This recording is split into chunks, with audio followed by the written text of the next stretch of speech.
Саламатсыздарбы, кадырман мекендештер, урматтуу көк бөрү сүйүүчүлөрү, НТ Спорт телеканалы сиздер үчүн Бишкек шаарынын 141 жылдыгына арналган шаар мэринин кубогундагы жарым финалдык оюндарды алып бермекчи. Жана мындай эми жарым финалдагы экинчи беттештер Ак Жол жана Четинди командаларынын ортосундагы беттештер. Командалар мынтип баталарды алышты, демек эми финалчыларды дагы аныктоо үчүн күч сынашат. Айтор азыр бул командалардын кимиси жеңсе дагы финалда Келечек, Свердлов районунун Келечек командасы менен дагы беттештерин өткөрөт. Ал эми Четинди командасы тууралуу айта турган болсок, алар кызыл түстөгү форма менен оюн таласына чыгат. Ал эми Ак Жол командасы кара көк түстөгү мына ушул форма менен оюн таласына чыгат. Оюн чындыгында бүйүр кызган өтө бир кызык болчок болот. Эки команда тең ошол кечээ күндүн эсебинен жеңишке жеткен командалар. Четинди командасы биринчи оюнда Келечек Суу Самыр командасын 3-1 эсебинде жеңип алган. Ал эми Ак Жол командасы Бишкек деген команданы 7-2 эсебинде жеңип мынтип жарым финалга чыгышкан. Демек жарым финалдагы аламан талаштар менен оюндардын жүрүшүн баштайбыз. Сиздердин кызматыңыздарда мен Бактияр Кыдыралиев болмокчумун. Ал эми камераны жана режиссерлук пульту башкарууда Асхат Касымбеков кызмат кылмакчы. Четинди командасынын курамы менен тааныштыра турган болсок, биринчи Мирлан Суражиддинов, ал Чоткий деп аталган аргымак менен, экинчи номерде Чыңгыз Идерисов Эльбурс менен, үчүнчү Амантур Ишекелов Карабайыр менен, төртүнчү Азамат Батырбеков Вулкан менен, бешинчи Кантай Идрисов Жорго менен, 6-чы Улан Насакеев Малой менен, 7-чи Нургазы Русланбек уулу Чемпион менен, 8-чи Адлет Дүйшөбеков Идальго менен, 9-чу Бекмурат Садыров Шахмат менен, 10-чу Калысбек Кыдыков Валюта менен, 11-чи Санжал Идрисов Арча Тору менен жана 12-чи Сагын Исабеков Сары деп аталган аргымак менен болсо, азыр Ак Жолдун оюнчусу Азамат Шабданбеков өзүнүн аргымагынан кулап калып мынтип эми аламан талашта аргымактардын астында дагы калып калгандай бир таасирлер жатат. Бирок канча дагы биздин көк бөрүчүлөр Темирден дагы бекем, андыктан оюнду алдыда Азамат Шабданбеков уланталат деп ишенебиз. Жана мынтип улакты чийимден чийип кеткенден кийин биз албетте ортодогу жекеме менен дагы оюнду улантабыз. Ал эми Ак Жол командасынын курамы менен тааныштыра турган болсок, биринчи Сүйүнбек Орозбаев Мустанг деп аталган аргымак менен, экинчи Кенжекул Бейшеев Чагылган менен, үчүнчү Тойчубек Коргонбаев Торру менен, 4-чү Азамат Шабданбеков БТС менен, 5-чи Мурат Бейшебаев Спартак менен, 6-чы Эрсултан Айдаркан уулу Золотой менен, 7-чи Талайбек Байсубек уулу Орокбаш менен, 8-чи Баккелди Чолпонбаев Зайчик менен, 9-чу Марсбек Акберди уулу Көкжар менен, көк деп аталган аргымак менен Кененбай Өмүралиев 10-чу номерде, 11-чи Акыл Сагынбеков Аларча менен жана Самурай деген өзгөчө аталышы бар аргымактын үстүндөгү Бакыт Майрамбек уулу 12-чи номерде.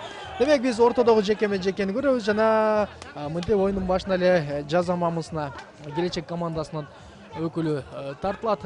Тагыраагы бул ким деп турган болсоңуздар, албетте 7-чи номердеги Нургазы Русланбек уулу, ал чемпион деген аргымак менен беттешке чыккан. Ортодогу чийимдин сыртындагы улакты эми аламан талаш Ак Жол командасы көптүк кылат.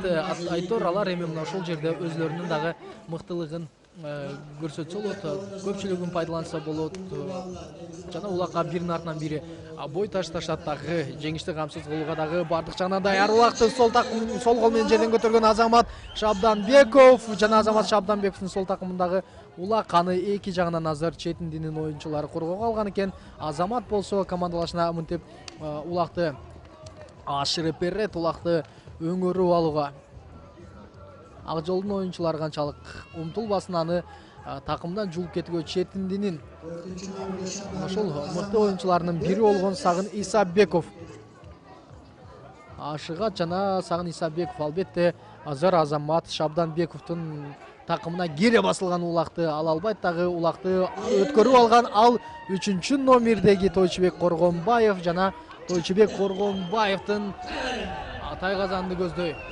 чабуулу ага жакын турган Сагын Исабеков жолун торройт. Бирок Сагын Исабековдун албетте мынтип тосуусунун жолун дагы ачып берген Ак Жол командасы бир оюнга артыкчылык кылат оюнчуга, андыктан алар бардык жагынан чабуулга ишенимдүү барса болот. 3-чү номердеги ушул Тойчубек Коргонбаевдин минген аргымагынын аты Тору деп аталат жана ошол Торунун үстүндө отурган Тойчубек Коргонбаев көпкө узай алган жок. Албетте командалаштарынын өңү мынтип ашырып алуусу менен чабуул уланат жана Мурат Бейшебаев бул ирет ушул башка Спартактын үстүндө отурат жана Спартак менен Мурат Бейшебаевдин кирип баруусу албетте эң эле мыкты оюнчулардын бири жана ага командалаштарынын жардамы да керек экенин жакшы билет. Командалаштарынын жардамы менен бирге Тайгазанга улакты салуулары дагы кажет. Мурат Бейшебаев жана четиндин койгон коргоосу жаза намысына турган оюнчу дагы кирип барган. Оюнчулардын саны тең эле жана улакты Тайгазанга ыргытууга болгон аракет көрүлдү. Улак демек Тайгазанга салынбай калган экен дагы. Сагын Исабеков өзүнүн ушул такымына улакты тартып алып баскандан кийин албетте ортодогу жеке менен эмес Сагын Исабековдун чабуулга чыгуусу менен дагы коштолот. Улакты кой бербей болушунча ушул жулубалга жабышкан бул Талайбек Байсулбек уулу болчу, бирок анын колунан бошонуп чыккан Сагын Исабеков жана Сагын Исабековду эми Ак Жолдун оюнчулары бардык жагынан дагы ушул коргоого алышат. Аны Тайгазан жак тарабы такымы ачык жана улакты басып бара жаткан Улан Насакеевдин Тайгазанга жете алабы. Улан Насакеев улакты Тайгазанга ыргытат, бирок албетте улакты Тайгазанга баргыча аны мынтип атынан да кулап калды жана эч кандай оор жаракат албаганы баарыбызды кубантат. Демек улак азыр Ак Жол командасынын оң такымында аны чабуулга алып бара жаткан Ак Жол командасынын оюнчулары мынтип бири-бирине ашырып береби жок, өзү эле түз чабуулду баштоону дагы көксөгөн жана соңуна чейин аны Баккелди Чолпонбаев чыгара алабы байкайбыз. Аргымактардын ушул кагылышууларынан кулап калуулары да көп болууда. Азырынча Баккелди Чолпонбаев Зайчикти ойнотууну көздөйт. Эки оюнчу анын камалоого алууда, эки жагынан тартып алууга жана Зайчиктин жолуна Тайгазанга ачык жана албетте түз эле чабуулду Зайчикти баштоого Баккелди ашынган жок. Болушунча ал өзүнүн жолун ачып алып ушул алдап жазгырып кирип барып керек болсо ошол бир эмес бир нече жолу быйтап барып туруп анан гана чабуулду жасайт. Болбосо улак Тайгазанга түшүшү дагы алда канча кыйын болуп каларын Баккелди өзү дагы жакшы билет. Баккелди улакты такымдан чыгарган болчу, бирок көп узатпай аны такымдан кое берген жок жана жок, ал Тайгазанга баргыча эле жолундагы тосуп калды. Дагы улак жерде жаткан улакты ийилип кетүүгө оюнчулар биринин артынан бири ийилип баштайт. Четиндин оюнчулары ашыгышат жана биз мына ушул жерде улак жерде жаткан жерде бул Белдештин байге фондун айта кетели. Биринчи орунду ээлеген командалар 350 миң сом, экинчи орунду ээлеген командаларга 200 миң, ал эми үчүнчү орунду ээлеген командага 100 миң, төртүнчү орунду ээлеген командага үчүнчү орунду ээлегенге 150 миң, төртүнчүнү ээлегенге ушул 100 миң байге фонду каралганын дагы жакшы билебиз. Жана ал ортодо улакты ортодогу жекеме менен баштайбыз жана жекеге түшүү үчүн Ак Жол командасынан Эрсултан Айдаркан уулу кирет. Эрсултан Айдаркан уулу ошол кечээки оюнда дагы ортону Бишкек командасынын өкүлдөрүнө көп берген жок. Бүгүн эми четинди командасынын ошол ортодо өзлөрүнүн оюнун мыкты жүргүзө алган оюнчулары кандай көргүзөт байкайбыз. Бекмурат Садыров шахмат менен жана Бекмурат Садыров ишенимдүү турат. Тагыраагы Вулкан менен кирген экен жана Бекмурат дагы мыктылардын мыктысы. Ортодо анын минген аргымагы дагы ортодо эч кимди киргизген эмес. Азыр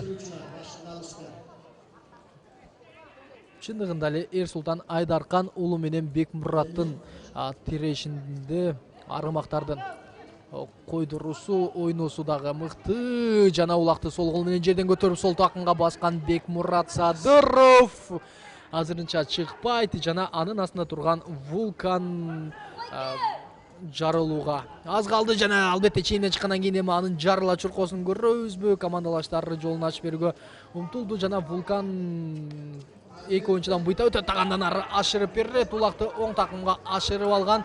Бул анын командалашы жана аттын артына камчы урат, ылдамдыгы Куршат жана анын үстүндө бара жаткан 7-чи номердеги Нургазы Русланбек уулу улакты Тайгазандын сыртына гана таштап өтүп кете алды, бирок көпкө күтпөстөн улакты жерден сол кол менен көтөрүп бара жаткан Калысбек Кыдыков жана Калысбек Кыдыковдун атынан дагы түшүп калганын көрө алдык.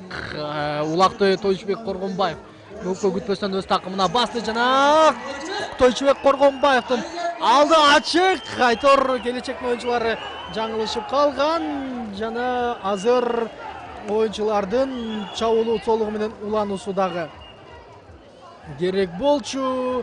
Канча дагы биз албетте калсын ышкырыгын жаңырганын уктук. Оюнга 4-чү оюн эрежеден тышкары кошулуп кетти деген дагы чечимдерди чыгарууда жана калыс азыр кандай чечимди чыгарат байкайбыз. Бирок канча дагы Тойчубек Коргонбаев эң эле мыкты чабуулга бараткан, анын жолу мындай жерден тосуп коюу калыстардын дагы катачылыгы болуп саналат. Ал ортодо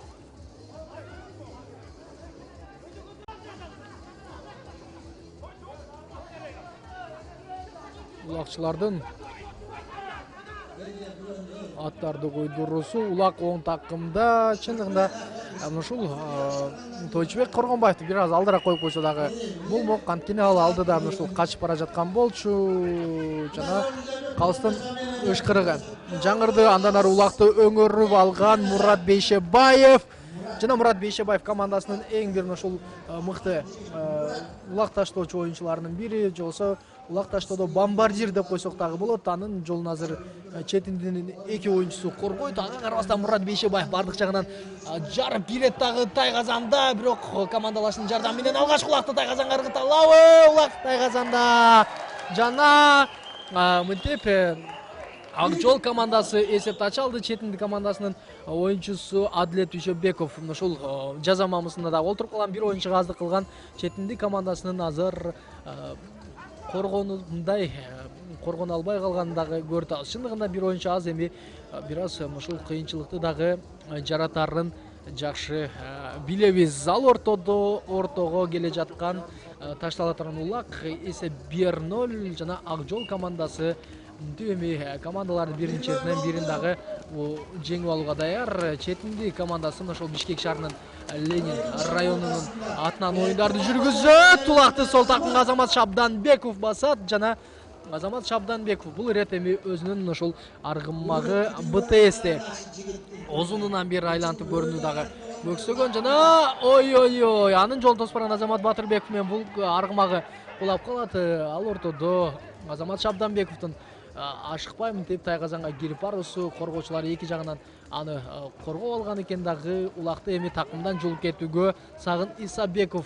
жабышты. Сагын Исабеков менен Азамат Шабданбековдун тиреши бардык жагынан ушул соккулар жолдонгон, бирок улак азырынча Акжол командасынын 4-чү номердеги оюнчусунун такымынан чыга элек жана Азамат Шабданбеков кайрадан Тайгазанга кирип барат. Эсепти 1-0 эмес 2-0го дагы жеткирүү үчүн анын жасаган чабуулдары, бирок четиндинин оюнчулары чет жагынан тосуп келип улакты Тайгазанга жолотпойт дагы. Улак атты жетелөөгө алды. Албетте аны жетелөөгө алып жаткан бул Азамат Шабданбеков өзү. Ал эми улакты такымга басып келе жаткан Акжолдун оюнчуларынын кимиси экенин азырынча биз дана байкай албай калдык. Бирок канча дагы алар биргеликте улакты Тайгазанга салууга дагы өтө жакын турат. Бул алгачкы гана тайм. Бул жерден эми Акжол командасы өзүнүн мыктылыгын көрсөтө алса, анда алар албетте оюнду мыкты көрсөтөт. Эки улакчынын көтөргөн улагы жок. Бул ирет эми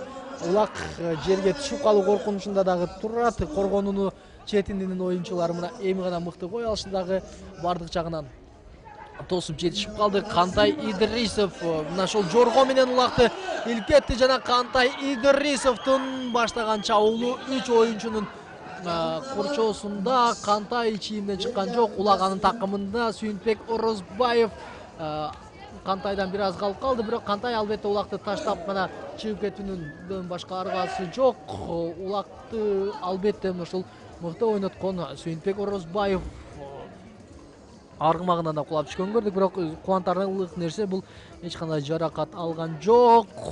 Жерде жаткан улакты көгбөрүүчүлөрдүн кимиси мыктылап алып чыгып кете алат байкайбыз. Улакчылардын ушул жерде кызуу талашы, ал ортодо күйөрмандар тарабынан калыстарга дагы кыйкыруу бар. Албетте калыс жакындан көрүп турат, ал эч кандай катачылыкка жол бербейт дагы. Мына ушул жерде улакты сол кол менен көтөрүп чыгып туруп сол такымга басууга Ак жолдун оюнчусу даяр. Ал ортодо белгисиз көк мына ушул көйнөктү кийип чыккан оюнчу бул Четиндин оюнчусу Улан Насакеев. Улан Насакеев деп мына менин жанымда отурган кичинекей көкбөрү сүйүүчүсү дагы айтып атат. Мен ага ыраазычылыкты билдиремин. Жана улакты алып бара жаткан Мурат Бейшебаевдин Спартак менен дагы бир жүрүшү. Ал ортодо Улан Насакеев ага жетип барып жабышууга даяр, жана жолун тосууга дагы даяр турган экен. Албетте Улан Насакеев азыр бул жерде өзүнүн кийген формасы суу болуп калгандан дагы аны чечип койгон чыгар.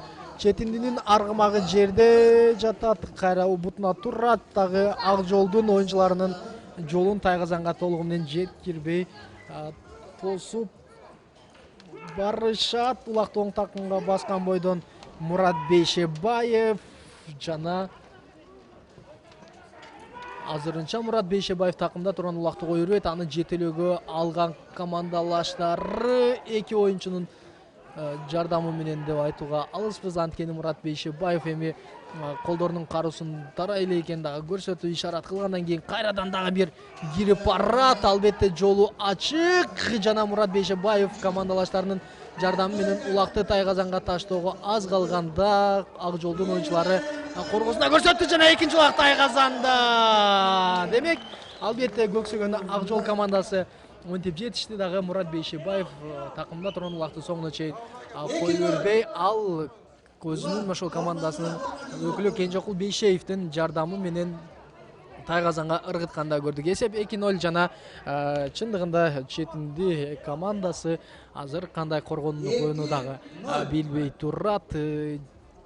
Буга чейинки ошол болгон оюнда дагы Төш Булак командасы менен Келечек командасы кез келип, ал жакта оюндун башы мыкты башталган, бирок анын жүрүшүндө оюнчулар ошол соңуна чейин кармаша албай калганын дагы билебиз.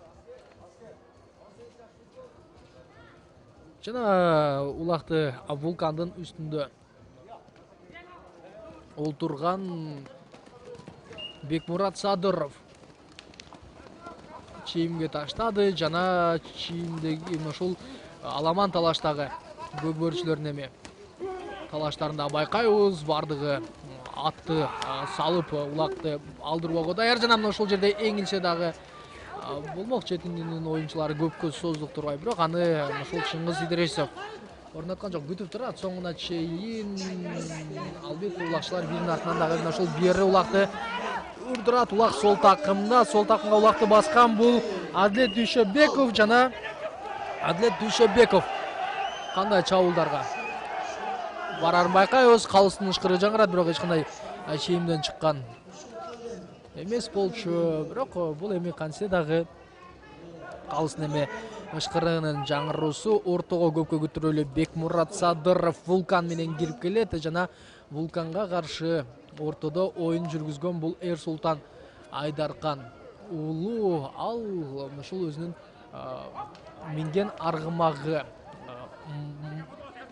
Золотой экенин дагы билебиз. Жана Золотой менен Эрсултан Айдаркан уулунун баштай турган чабуулу командасына канчалык ийгиликти алып келерин дагы байкап көрөбүз. Эрсултандын оң такымындагы басылган ишенимдүү улак жана Эрсултан Айдаркан уулу. Бекмурат Садыровдун колун жулуп чыккандан кийин Тайгазанды көздөй түзүлө барат. Ага жардам берүүгө Калысбек Кыдыков дагы жетип келген, бирок жок. Алардын жолун өз кезегинде коргоочулар торой алды жана албетте Золотой менен Эрсултан Айдаркан уулу Тайгазанга жакындай албай барат. Канча дагы азыр Золотойдун оозун ойнотуп, айлантып эсепти мындан дагы ээлентүү үчүн алар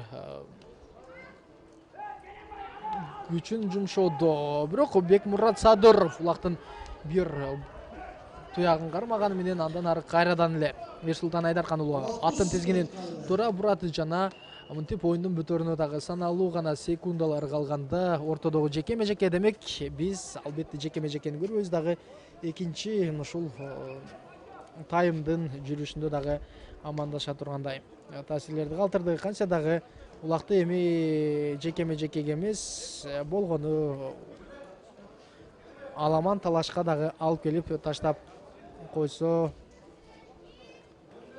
болчудай. Демек мынтип улак жерге ташталгандан кийин убакыт бүтөт дагы биз албетте биринчи таймды 2-0 эсебинде жыйынтыктайбыз. Ак Жол командасы ишенимдүү түрдө алдыда. Кадырман телегөрүүчүлөр эч кайда алыспай туруңуздар. Саналуу мүнөттөрдөн кийин кайрадан НТС Спорт телеканалынан амандашабыз.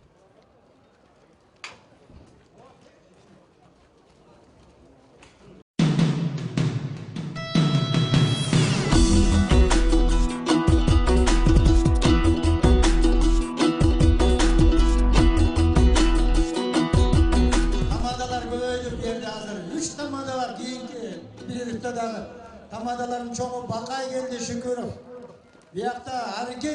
Урматтуу ат оюндарынын сүйүүчүлөрү, биз ушул Акулат майданында болуп жаткан улактардын экинчи таймына кайтып келебиз жана ушул 2-0 эсебинде азыркы тапта Ак Жол командасы алдыда. Демек Ак Жол командасынын мындан аркы жүрүшү кандай болот, аны дагы байкайбыз. Чындыгында четиндик командасы бул таймга өзгөчө бир мотивация менен чыккандай дагы оюндарды өткөрүүгө даяр. Улакты сол кол менен көтөрүп кеткен 9-чу номердеги Бекмурат Садыров жана Бекмурат Садыровдун андан аркы жүрүшү чабуулу кандай болот? Байкайбыз, улакты азырынча кое берген жок. Өзүнүн тайгазанда салуулоодон дагы абайлосуздар. Ал кантсе дагы буга чейин андай көрүнүштөр өтө көп болгонун билебиз. Жана Бекмурат Садыров эми мына бардык коргоочуларды артта калтыргандан кийин улакты командалашына ашырып берет. Аны ашырып алган Нургазы Русланбек уулу жана Нургазы Русланбек уулу аргамактын тизгинин тартып чыгып кете алабы? Чийимден чыккан жок. Чындыгында аргамактын ылдамдыгы курч жана аны эми мынтип айланта кууган Ак Жолдун оюнчулары Нургазы мынтип аргамактын башын бирде тартып бирде кое берет дагы.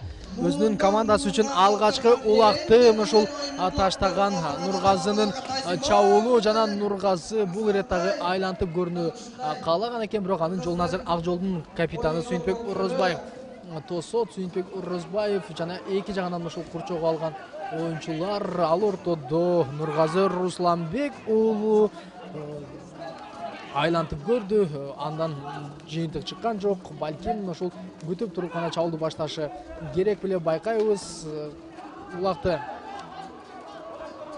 оңдоп баскан Нургазы Русланбек уулунан тартып алууга эч кимдин дагы ошол күчү жетпей турган кезеңи.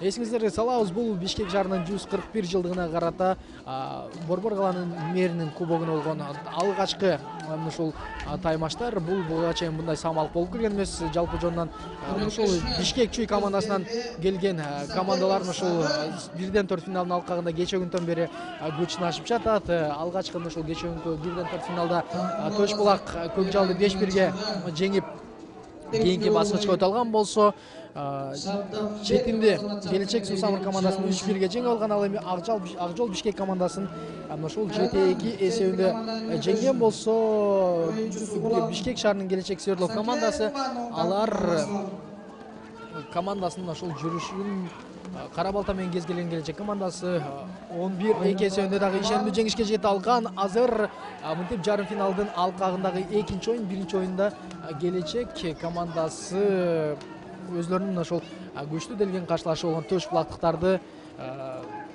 8-0 эсебинде жеңип финалга чыкты жана бул жерде Ак Жол командасы 2-0 эсебинде дагы каршылаштарынын үстөмдүгүн жүргүзүүгө даяр турганын көрдөбүз. Улан Насакеев улак менен Тайгазанга болушунча жакындап кирип барууга дагы умтулуп көрдү, бирок анын жолун толугу менен каршылаштары тосуп алышты. Ортодогу жекеме-жеке четиндик командасынан бул ирет Адилет Дүйшөбеков ортого кирген экен жана Адилет Дүйшөбеков Вулкандын үстүндө. Вулканга каршы албетте Эрсултан Айдаркан уулу дагы Золотой менен кирерин билебиз. Андыктан Вулкан менен биз Золотойдун тирешин көрөбүз. Вулкан ойноктойт жана Вулкан менен Золотойдун тиреши азыр чындыгында Эрсултан Айдаркан уулу чеберчилик менен улакты сол кол менен көтөрөт. Сол такымга көпкө күтүрөй басты дагы Бек Адилет Дүйшөнбековдун жолун тосот. Азыр Золотой менен анын ошол чабандысынын чабуулун дагы көрөбүз. Андан ары ашырып орун алууда улакты оң такымга басып алууга даяр экенин көрдүк. Дагы ак жолдун оюнчусу бул Мурат Бейшебаев Спартак менен жана Спартак менен Мурат Бейшебаевдин жолуна жардам берген Нургазы Русланбек уулу. Алар Тайгазанга жакын кирип келген дагы, бирок четиндин оюнчуларынын койгон коргоосу Мурат Бейшебаевдин жолу жабык азыр жана Мурат Бейшебаев болушунча Тайгазанга дагы жакындап кирип келүүнүн үстүндө четиндинин 11 номердеги оюнчусу Санжар Идрисов улактын бир туягынан кармап алган экен. Эми Улан Насакеев барды дагы экинчи туягынан кармап каршылаштарынын такымынан суруп чыгууга дагы даяр. Бирок Мурат Бейшебаевдин соңку көз ирмемдердеги улакты Тайгазан кылган ыргытуусу каршылаштарынын тоскоолдугу менен жерде калды. Дагы азыр четиндинин оюнчулары кайрадан бир ушул өзүнүн Тайгазанын жанында жаралган кооптуу чабуулдарды, көз ирмемдерди жокко чыгаруунун үстүндөгү дагы умтулуусунун үстүндө жана улакка эңилип жаткан Санжар Идрисов калсын ышкырыгынан кийин албетте улакты ортого жекеме-жекеге гана алып келүүгө аргасыз. Андыктан ортого кирип келген бул четиндик командасынан Вулкан деген аргымак жана Вулкандын үстүндөгү Адилет Дүйшөбеков. Ага каршы Эрсултан Айдаркан уулу Золотой менен жана Золотой менен биз Вулкандын тирешин дагы көрөбүз.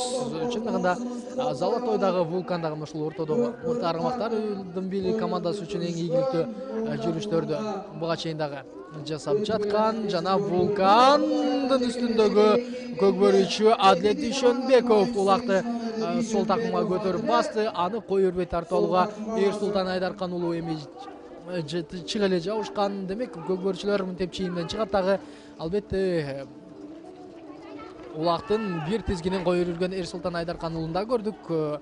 Ал эми сол такымда улакты басып турган Адилет Дүйшөнбеков. Мындан ары Вулкан менен кандай жүрүштү жасайт байкайбыз. Вулкандын тизгинин кайрылгандан кайрыйт дагы командалашы азыр ага жардам берүүгө дагы даяр. Түз эле Тайгазанды көздөй чабуулду баштаган жок. Өткөр период Нургазы Русланбек уулу чемпион менен жана чемпион менен Нургазы Русланбек уулу 3 оюнчуну артта калтырган. Дагы андан ары Тайгазанды көздөй чабуулду улантат. Бул кечиресиздер 8-номердеги шахмат Идальго деп аталган аргымак экен жана Идальго менен Нургазы Русланбек уулу улакты таштап кетиши керек. Чейинден алчыкпай жана улак албетте ауттан чыгып кеткенден кийин жекеме-жекени кайра көрүүгө туура келет. Балким чийимдин ушул ичинде калтырып кеткенде командалаштары артынан бараткан алар эңип кетүүгө дагы жакшы бир көз ирмем жаралат чыгар беле.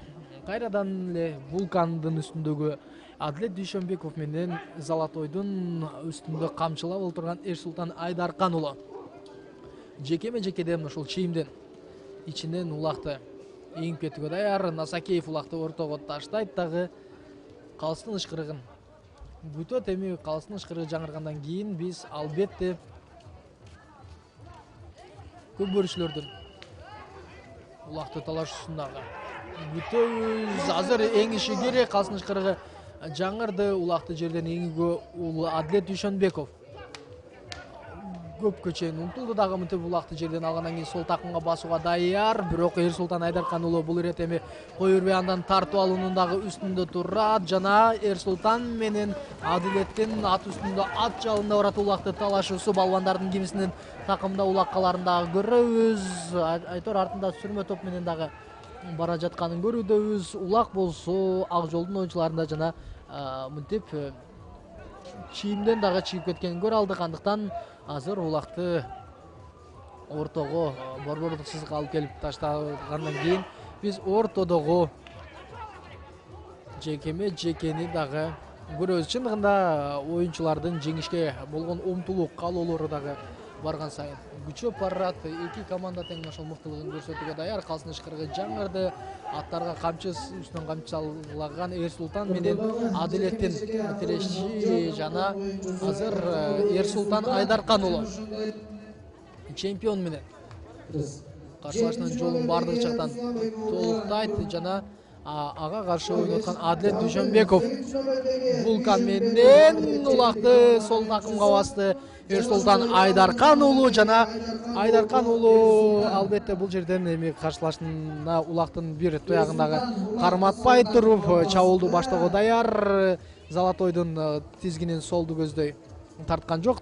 Тескерисинче ушул оңду көздөй тартып кирип барып туруп чабуулду баштоого дагы умтулууда. Бирок чемпиондун жолун Вулкан мыкты тосо алууда. Андыктан бир ирет эми ушул Золотойду дагы айлантып койбосо болбойт. Ой.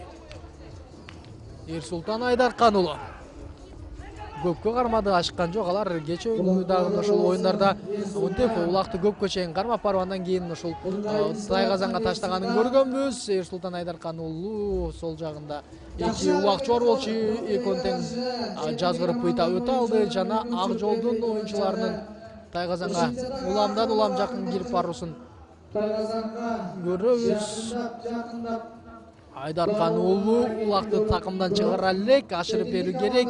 Мурат Бейшебаев албетте ал өзүнө улакты ашырып алгандан кийин анын жок эле дегенден ушул Тайгазанга чейин кирип баруусун көрөбүз. Тайгазанга улакты ыргыта албаса дагы ал көксөгөн максатынан ошол өтө жакын калгычакты кирип барат. Улакты эртерээк колго алуусу керек болчу жана албетте ал улакты ушул такымдан чыгарбай турат дагы командалашынын жардамы менен эми Тайгазанга таштоонун дагы иш аракетинде. Улан Насакеев керектүү жерде коргонууну кое алды жана Улан Насакеев каршылашынын такымынан улакты сурруп чыгып кете алабы деген дагы суроолор жаралып турат. Балуан билек улакчылардын тартышы Мурат Бейшебаев менен Улан Насакеевдин талашынан кийин улак азыр жерге тейин гана деп турат болчу жана албетте азыр аны көтөрүп бара жаткан бул Ак жолдун 7-номердеги оюнчусу Нургазы Руслан Тагырагы Талайбек Байсубек уулу жана Байсубек уулу аргымактан куулайт. Улагы дагы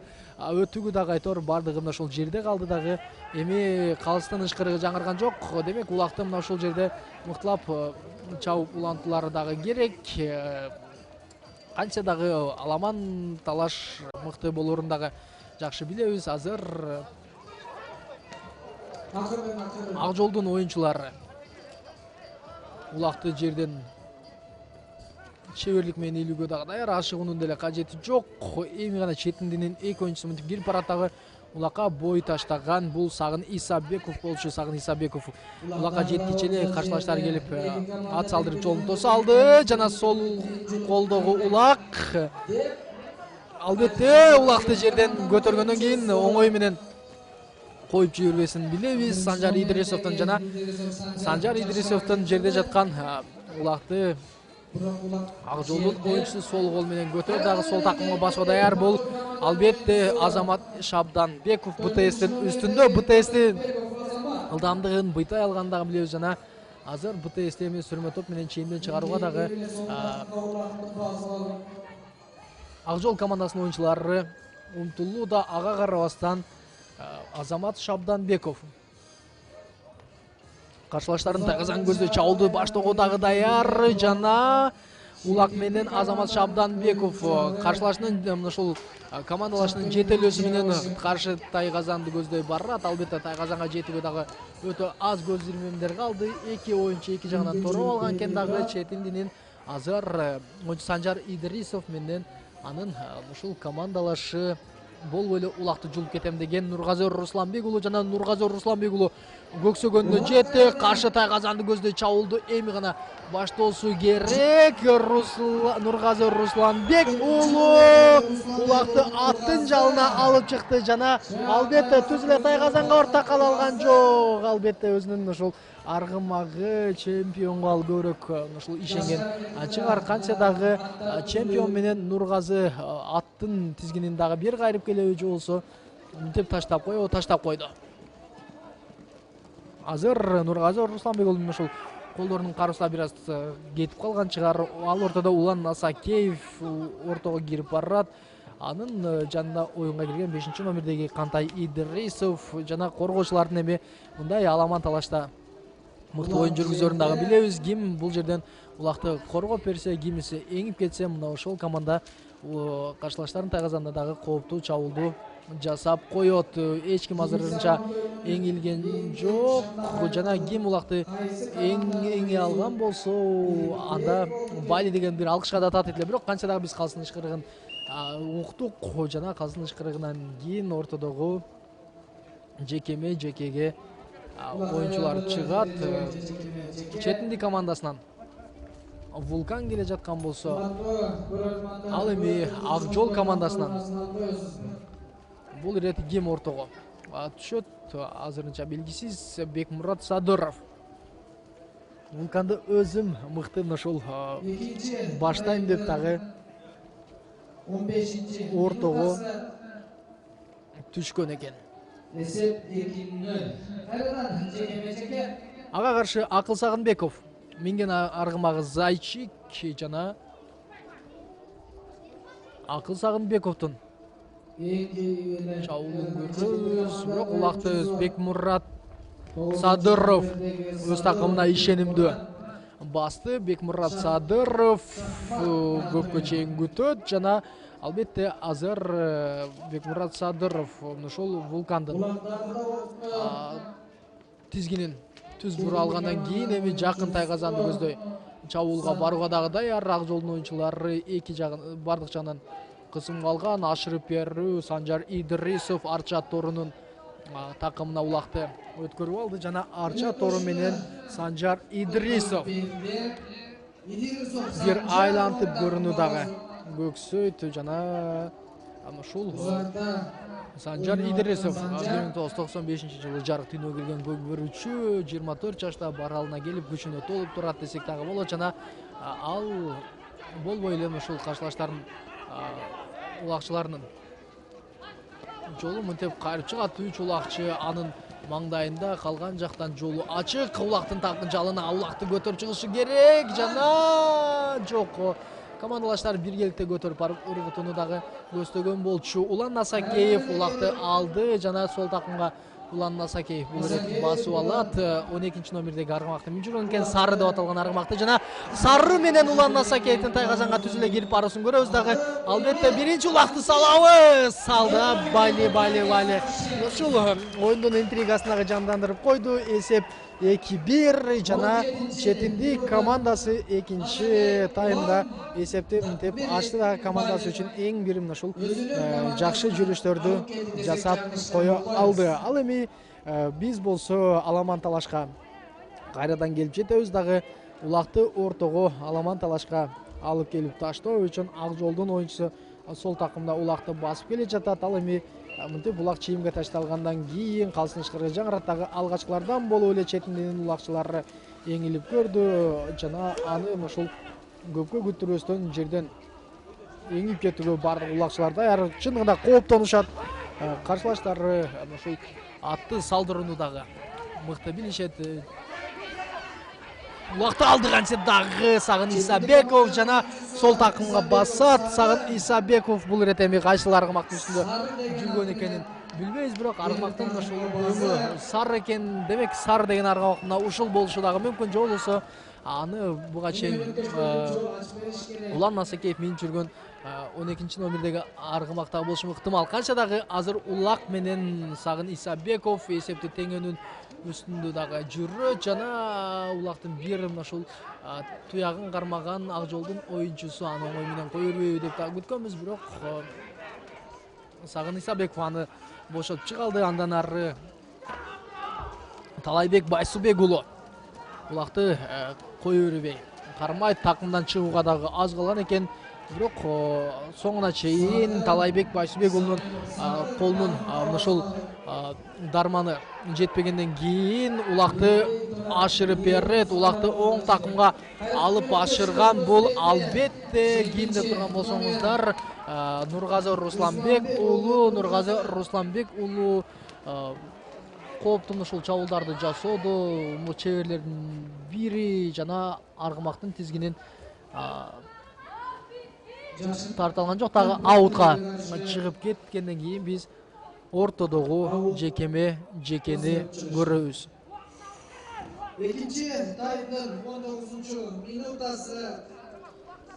Жана экинчи ушул таймдагы бүтөрүнө аз калат. Эсеп болсо 2-1 Ак жол командасынан Эрсултан Айдаркан уулу Золотой менен ортого барган экен. Ал эми ага каршы Бекмурат Садыров Вулкандын үстүндө жана Вулкан менен Золотойдун тирешин көрөбүз. Вулкан менен Золотойду ушул көрөк камчылап алар барган сайын эңилүүгө дагы даяр, бирок убакыт 30 секундадан азыраак калгандан кийин эми аны Бекмурат Садыров көтөрүп чыккандан кийин гана туткаларын дагы билебиз. Жана Бекмурат Садыров көпкө сөздүк болсо керек. Канча дагы бали убакыт 10 секунда Бекмурат Садыровду эки жагынан коргоого алган экен. Дагы биз мынтип саналуу секундалардан кийин оюнду жыйынтыктайбыз. Кадырман мекендештер, эсеп 2-1 интриганын баары алдыда. Чечүүчү бөлүк дагы мына ушул 3-чү тайм, андыктан эч кайда алыстабай туруңуздар, амандашабыз.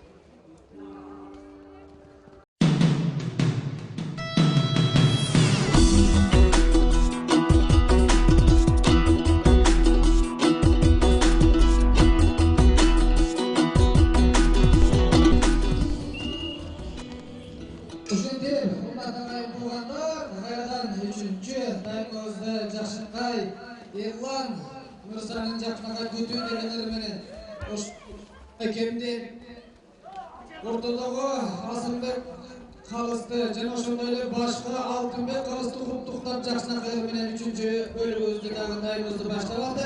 Улак кайрадан ортодо. Демек, ардактуу мекендештер, Четинди жана Ак жол командаларынын ортосундагы беттештин 3-чү чечүүчү таймына кайтып келебиз. Жана эсеп болсо 2-1 интрига курч болуп турган учурда Четинди командасынын Улак саламат башта Улакты өз такымына алып туруп мынтип Тайгазан келип экинчи Улак таштаса эгерде интрига жандан атчы да жок, Тайгазандын сыртына гана тийип кетти. Ай. Санжар Идрисов чындыгында өзгөчө жүрүштү жасаган болчу. Аргымактын такымын бир аз тартып туруп деле салса болот эле. Эми аны биз алыстан карап эмнени гана айтпайбыз, бирок Санжар Идрисовдун бул ушул жасаган чабуулу интриганы барган сайын курчутуп оюндун мыктылыгын дагы арттырган жүрүштөрдүн бири болчу. Жекеме жеке жана жекеме жекеге түшүү үчүн Четинди командасында Вулкан деген өзгөчө аргымак бар экенин билебиз. Ага каршы Бекмурат жок, Эрсултан Айдарканов ошол Золотой менен ага каршы Бекмурат Садыров. Бекмурат Садыровдун колунда Улак.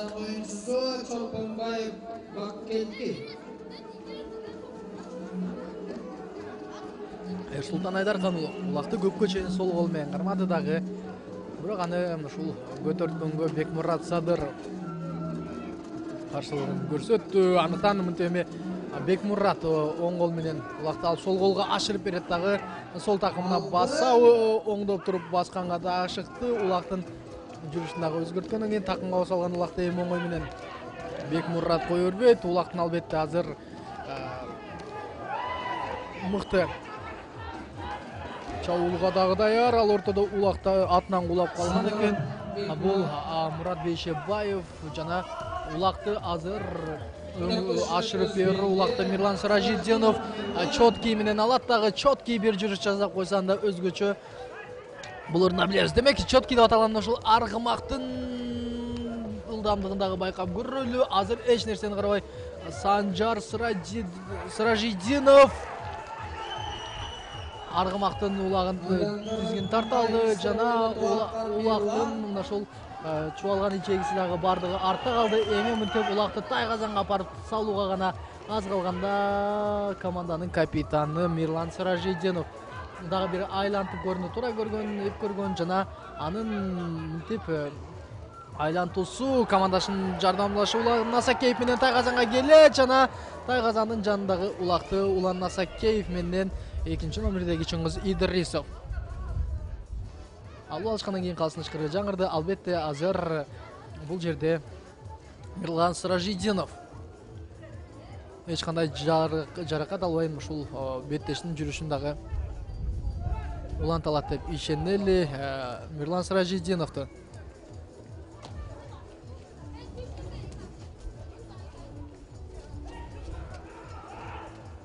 Мынтип күйөрмандар жетелеп дагы сыртка алып чыгат. Ал ортодо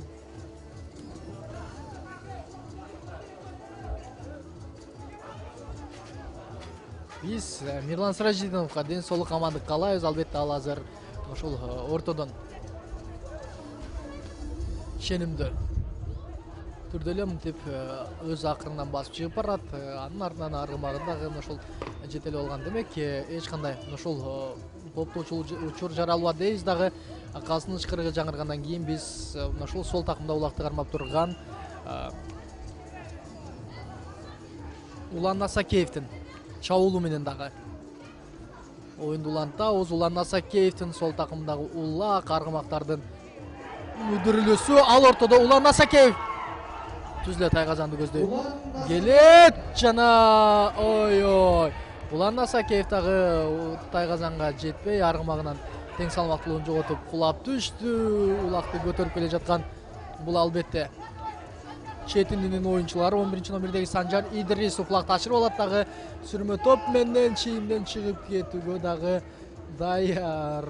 Айтор биз кайрадан эле жекеме жекени көрөбүз. Ал эми Мирлан Сиражиддиновду азыр дарыгерлер тез жардам унасына отурууга да чакырса, ал баш тартып мынтип андан ары оюнду уланта алам деп дагы өзүнүн көрсөтмөсүн бере алды. Айтор чындыгында эле баатыр мүнөз. Бизден ошол көк бөрүчүбүзгө амандык каалайлы. Ал оюнду улантам гана деген өзүнүн чечимине келген экен. Ортодогу жекеме жеке улакты кармаган бул Эрсултан Айдаркан уулу оң такымга басты жана Айдаркан бул ирет эми Бекмурат Садыровго караганда эптирөөк болуп чыкты дагы. Улакты мындан ары кандай жүрүштү жасайт. Албетте алар бир улакты салып койсо эсепти жеңүүчүгө дагы атылып калышы ыктымал. Эрсултан Айдаркан уулу толук менен ойнотуп алат. Эки коргоочулар менен бардыгын жаздырып алуусун дагы көрүбүз жана Эрсултан Айдаркан уулу ага каршылаштарыбыз керек болсо өзүнүн командалаштарынын дагы жолдошу, жакын досу абдан кыйын болот. Улактын такымга баскан Мурат Бейшебаев жана Мурат Бейшебаев менен Спартактын жолуна 4 оюнчу жабып калды. Андыктан бул жерде Мурат Бейшебаевдин эми кандай амал менен чыгып кетерин дагы көрөбүз. Бирок командалаштары Мурат Бейшебаевдин атын жетелейт. Мурат Бейшебаев жана мынтип четиндик командасынын оюнчуларынын аракети менен ал чийимден чыгып кете алды. Албетте 5 номердеги Кантай Идрисов анын жолун тосуп барат жана Мурат Бейшебаев эки оюнчуду жазылган, үчүнчүсү келип ага такалды дагы. Ак жол командасынын оюнчуларынын калгандарынын жүрүштөрү кандай? Уланарында байкайбыз. Мурат Бейшебаевдин такымындагы улак азырынча андан кача элек жана Мурат Бейшебаев Тайгазанга өтө жакын келүүдө. Эсеп болсо 2-1. Эгерде Мурат Бейшебаев азыр улакты таштап койсо интрига бир аз дагы өчөрүнө туура болчу. Бирок анын жолун тосуп келүүгө Кантай Идрисов жеткеле алды. Мурат Бейшебаев оңой менен кое бербейт. Албетте Тайгазандын жанында мындай учурлар өтө бир кооптуу, андыктан коргонууга дагы мыктыраак көңүл бөлүүлөр кажет экенин жакшы билишет. Дагы Мурат Бейшебаев 3 оюнчуну калтырандан кийин Тайгазан каргатабы жок. Muratка жардам берип, командалаштары дагы кирип келди жана Мурат Бейшебаев эң соңку көз ирмемде улакты ыртайнда кайрадан Кантай Идрисов анын жолун тосуп чыкканын дагы көрүүбүз. Мурат Бейшебаев дагы бир ирет өзүнүн аргымагынын тизгинин кайрып көрдү жана Мурат Бейшебаевдин аттын үстүндө өзүнүн ишенимдүү сезүүсү Спартактын ошол тизгин өтө бир жеңилдигин дагы көрүүбүз. Өз ашырып берүү орун алабы?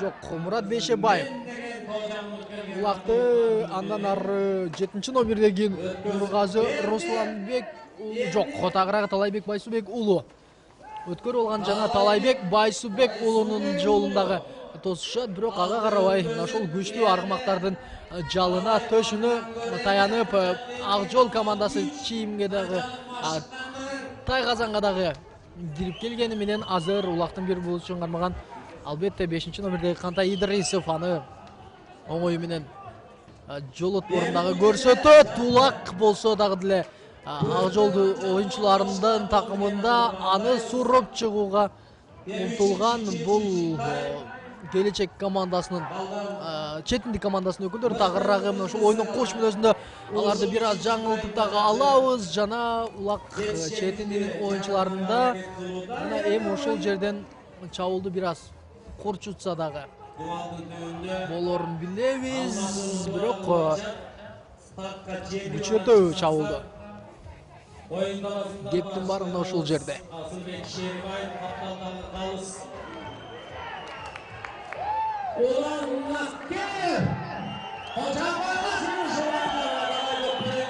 Жана оюнга алмашка кирип барган Улан Асакеев азыр Идайлгонун үстүндө жана улак менен бирге Тайгазанга кирип кетти Улан Насакеев.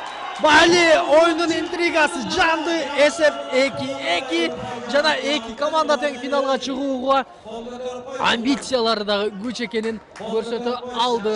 Улан Насакеевке чындыгында Бали деп азыр күйөрмандары дагы сүрөнгө алып ага кол чабууларды орундатты. Ак жол командасы 2-0 эсебинде алдыга чыгып кеткен, бирок аны соңуна чейин кармай алган жок. Дагы мынтип экинчи таймда бир улак таштап, үчүнчү улакта дагы бир улак таштап, мынтип четиндик командасы дагы эсепти теңеп алды. Андыктан үчүнчү таймдын 9-мүнөтүнүн жүрүшүндө оюнчу өзүн мыкты жактан көрсөттү. Дагы Ак жол командасы эми чамдоосу дагы зарыл. Канча дагы оюнчулардын албетте ар бир улакты Тайгазанга таштаса бул чоң бир аракетти, мээнетти талап кылып жатат десек дагы болот. Ортодогу улакка болгон эңилүүнү ким орундатат? Улакчылардын бардыгы өзлөрүн ишенимдүү көрсөтүүгө дагы даяр жана улакка бой таштаган бул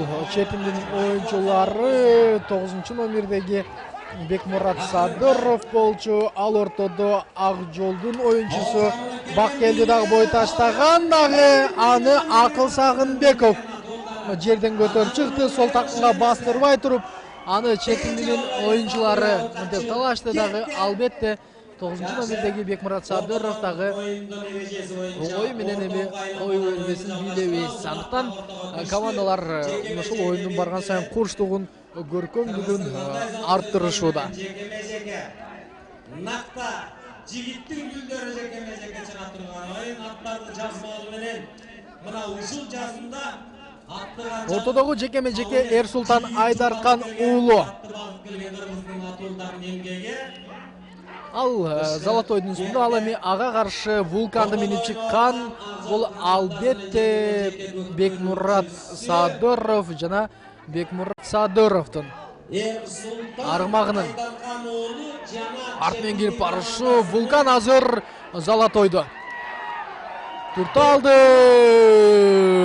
жана ой Бекмурат Садыров Бали улакты жерден көтөрдү. Сол оң такымга көтөрүп басууга чейин эле андан тартып алууга Эрсултан Айдаркан уулу дагы ашыгат. Улакчылардын экөө тең ыңгайлуу позицияда болчу, бирок бул жерде Бекмурат Садыров кантсе дагы ошол оң такымга ишенимдүү башкандан кийин чийимден чыкпай туруп oyun улантууга даяр. Четиндин оюнчусунун 2 мүнөттүк жаза мамысына дагы тарткан экен. Анын бардыгы артта. Азыр эми биз мына ушул жерде чабуулду Бекмурат Садыров кандай баштайт көрөбүз. 5-номердеги Кантай Идрисов жаза мамысына келип жетти. Ал ортодо Эрсултан Айдаркан уулу каршылашынын такымынан убакты суруп чыгып алды.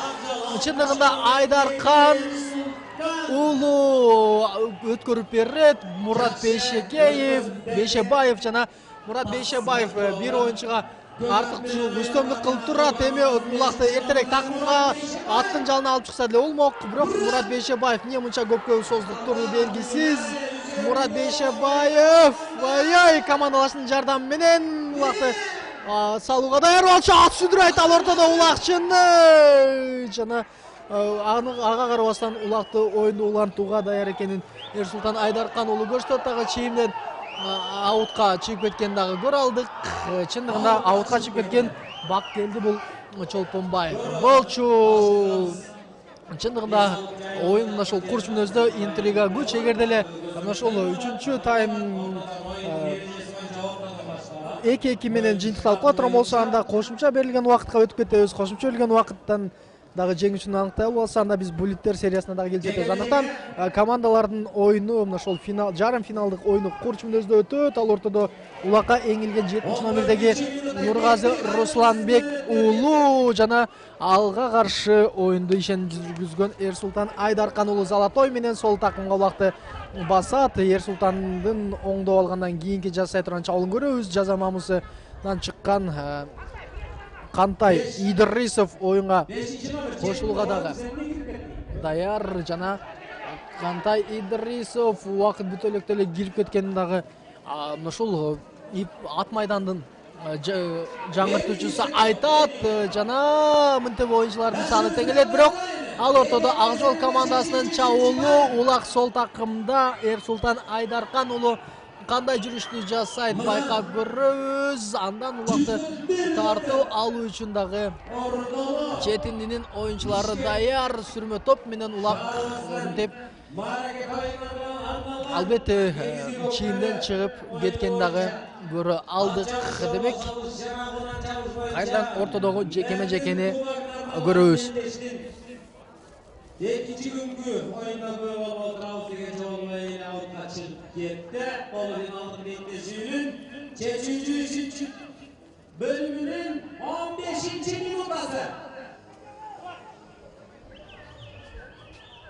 Так, оюн эреже боюнча ортодон эми мындай тең-тең 2-2 эсебиндеги оюнда эми ат салууну көзөмөлдөп бири-бириңиздерге кичине аярма кылып жайына эреже боюнча жаракат алып калбаса дегендей. Бул Ак жол командасынын оюнчусу Эрсултан Айдаркан уулу ортого өзү кирген экен. Албетте көбүнчө ушул улакты өзү көпкө чейин такымда кармап айланып да көргөн. Бул ирет дагы өзү кирет. Бекмурат Садыров азыр Вулкан менен каршылашынын ошол катачылыгын колдон алды жана Вулкан менен Бекмурат Садыровдун жасай турган жүрүшү кандай болот? Ашырып берет. Улакты оң такымга өткөрүп алган Санжар Идрисов жана Санжар Идрисов азыр Идальгонун үстүндө отурат. Идальго менен Санжар Идрисовдун жасай турган чабуулун байкайбыз. Атка камчы урат жана Идальго менен каршы тайгазаңды көздөй барат. Жол ачык, бирок эки жагынан жабышкан эки көкбөрүчү. Аларга карабастан Санжар Идрисов тайгазанда ыргытыш керек. Санжар Ак жол оюнчуларынын коргоо коюсу өзгөчө. Кайрадан ашылып чыкты Быйтадов. 3-чү убак тайгазанда жана четиндин командасы экин ойл артында калып барат. Эми 3-2 эсебинде алдыга чыгып кетет. Кадырман теле көрүүчүлөр, мына оюн, мына жүрүш, мына жеңишке умтулуу десек дагы болот. Ак жол командасы азыр чындыгында оюндун жүрүшү эмне болуп бара жаткандыгы түшүнбөй калса керек. Оюндун 17-мүнөтү жана улак ортого ташталгандан кийин Ак жолдун оюнчуларынын жасай турган жүрүштөрүн дагы көрөбүз. Саналуу гана мүнөттөр калды. Ал ортодо Ак жолдун оюнчусу улакты жерден оң алды дагы оң такымга басты. Оң такымга баскан бул албетте 3-чү номердеги Тойчубек Коргонбаев тору менен Тойчубек Коргонбаевдин тайгазанды көзө чабуулу. Тойчубек Коргонбаев тору. Тойчубек керек улакты салуусу керек, эсепти теңөөсү керек. Канча дагы бизге мына ушул эсепти теңөөсү керек. Азыр Тойчубек Торубаевдин жолун тосуп чыкканга коргоочулары көбөйүп баратат жана Ак жолдун оюнчуларынын командалаштарынын жардамы дагы мыктылап керек. Тойчубек ага жабышкан Санжар Идрисов, бирок Тойчубек Торубаев Коргонбаев торунун үстүндө отурат дагы өзүнүн оюнун кандай ошол улантаарын дагы айламалын таппай калды. Канча дагы ал чабуулчу эмес, коргоочу, андыктан коргоочулардын ошол оюну курчутуусу бир аз кыйынга дагы турарын билебиз. Ал ортодо аламан талаш башталат дагы сүрмө топ менен эме чийинден чыгуунун дагы үстүндө отурат. Улакта албетте каршылаштарынан четиндинин оюнчулары тартып алган экен. 2 гана мүнөт калат. Ал ортодо эртелеттеп бул жакта Эрсултан Айдаркан уулу Залатой менен көрсөтмөнү берет. Ак жол командасынын оюнчулары эртелетүүгө даяр. Четиндик командасынан Вулкан менен Бекмурат Садыров оюнга кирип келди. Улакты көпкө көтөрбөй Эрсултан Айдарканов эңилди. Сол кол менен улакты жерден көтөрөт дагы. Албетте өзүнүн аргымагын тизгинин буруду. Сол такымга басты. Жакын турат Тайгазан. Ал жака эми көпкө созуктурбай чабуулду башташы керек. Бирден оюнчунун жолун жапкыла деген дагы көрсөтмөнү бергенден кийин оюнчулары жардамын толугу менен тийгизүүгө даяр. Өткөрүп алуу үчүн Тойчубек Коргонбаев оң жагынан кирип барган, бирок четиндин оюнчулары азыр Эрсултан Айдаркан уулунан улакты сурруп алууга дагы даяр. Мурат Бейшебаев даярга жардам бергө дагы даяр экенин көрсөтүп алды. Бирок өзү балким Эрсултан Айдаркан уулу чабуулду жасап көрүшү керек беле, ким билет. Ага карабастан Эрсултан Айдаркан уулунун азыр өзүнүн аргымагы Залатойду ойнотуусу жана Тайгазан жакын. Ал ортодо жок. Улан Насакеев улакты тартып алган экен, дагы каршы чабуул барат. Улан Насакеевдин аттын үстүндө ишенимдүү барысы ал сарынын үстүндө жана Улан Насакеевдин жолун канчалык деңгээлде ачып бере алат. Улан Насакеев Тайгазандын түбүндө 4-чү улакты салып койсоң интрига чындыгында өчмөк. Бирок убакыттын бүтөрүнө дагы саналуу гана секундалар калат. Улан Насакеев улакты ашырып берди. Улакты ашырып алган бул албетте 11-чи номердеги Санжар Идрисов жана Санжар Идрисов калган секундаларда улакты Тайгазанга жеткире алабы? Жетип келди. Албетте убакыт бүтпөй турса экен десек дагы улак жерге түштү дагы мынтип убакыт бүттү. Ой. Ардактуу мекендештер, чындыгында оюн өтө бир курчун өтү. Соңуна чейин интрига кармалды. Бирок четиндик командасы ушул кыл чайнашкан беттеште каршылаштарын 3-2 эсебинде жеңип алды. Футболдун тили менен айтсак, жолсо ошол термин менен айта болсо камбек жасоого четиндик командасы жетишти дагы алар 3-2 эсебинде жеңишке жетип, мынтип финалга чыктылар. Финалда Келечек командасы менен дагы кез келет. Келечек командасы дагы жөн командалардын бири эмес. Алар биринчи Төш булак командасын 8-0 эсебинде жеңип алды дагы. Финалчылар жана 3-чү орунга ойной турган командалар дагы бардыгы белгилүү. Командалар жеңиш менен чын жүрөктөн куттуктайбыз. Көрөрмандардын кубанычына чек жок. Биз болсо мына ошол жерден сиздер менен коштошобуз. Кызматыңыздарда мен Бактияр Кыдыралиев болдум. Ал эми камеранын жана режиссерлук пульту башкарууда Аскат Касыбек кызмат кылды. Кайрадан амандашканга чейин бар болуңуздар, спортту сүйүңүздөр жана спорт менен машыгыңыздар демекчибиз.